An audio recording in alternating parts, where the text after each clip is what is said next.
My name is Maya Benton. I'm an adjunct curator at the International Center of Photography in New York, and we're going to be talking today about the Roman Vishniac retrospective, Roman Vishniac Rediscovered, that's on view until May 5th. Roman Vishniac is responsible for taking the most widely recognized, most widely reproduced photographic record of Jewish life in Eastern Europe between the two world wars. What's unknown is that his work actually spans the early 1920s into the late 1970s.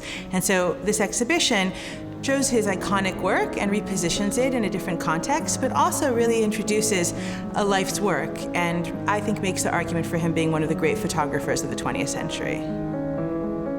Vishniac was born in 1897 in a town called Pavlovsk outside of St. Petersburg, and then he was raised in Moscow.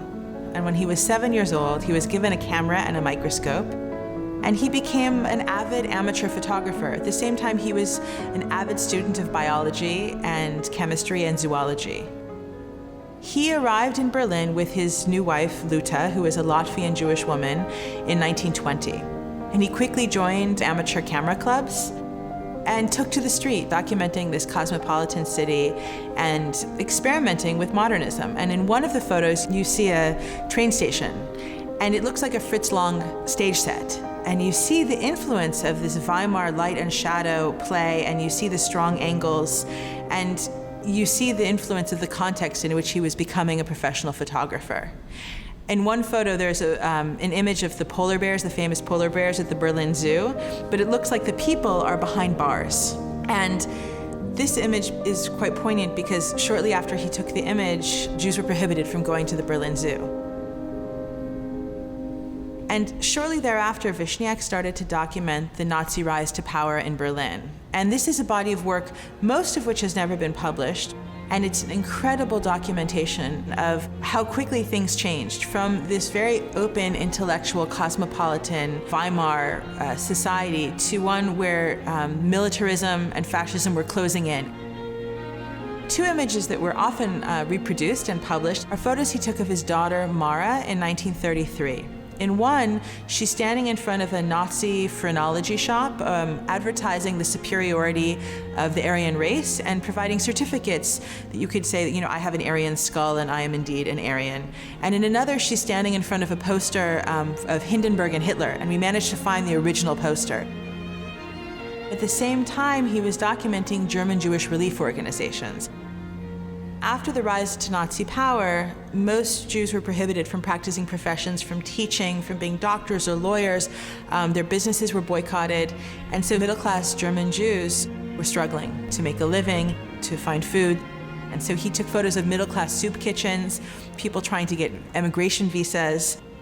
And he also took photos of Zionist agrarian training camps. There's a great photo of a boy where he's learning how to milk a cow.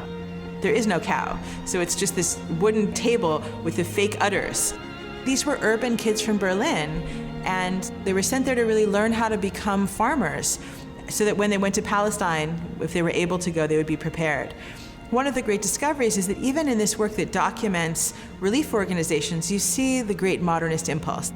There's an image of this egg drawer, and it looks like a surrealist image, and yet it's documenting an agrarian Zionist training camp outside of Berlin, and it shows his versatility, and it also shows his compositional acumen.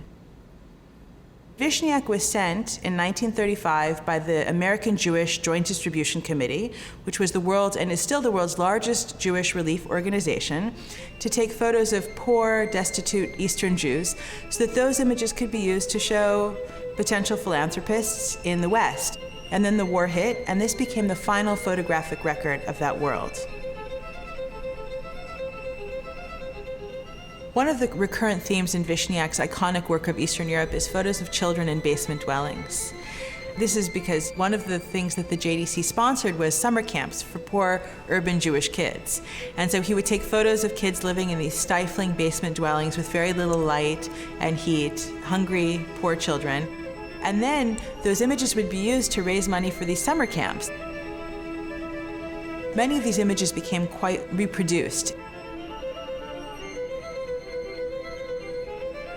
There's a photo of this girl named Sarah, and the image was reproduced on letterhead for an annual fundraising campaign in New York of the JDC. Very few of them were published, however. And so bringing together the known work and the unpublished work, I think, argues for him as a great modernist and also helps us to understand the documentary assignment and what he was capturing, and to understand the context in which those images were used at the time that they were commissioned.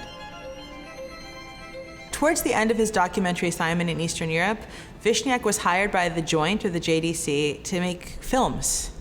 Unfortunately, the films he made, and he made 2 of them, were destroyed. But what we've been able to do is slowly piece together outtakes, which were what wound up on the cutting room floor, show these iconic images coming to life. And so we've pieced them together and we're showing them here for the first time. And in some cases, it's the only known moving footage of these remote Carpathian communities, living in very rural outposts that, hadn't been touched by modernity in 400 years. The Vishniac retrospective is up until May 5th in New York, and I hope that people come to see it, and I think there are a lot of surprises in the exhibition.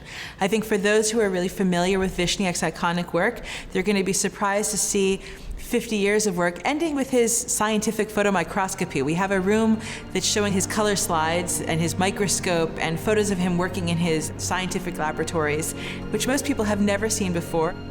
And I think that for young people who've never heard of Vishniac, they're going to walk away with a sense that they are now familiar with one of the great photographers of the 20th century.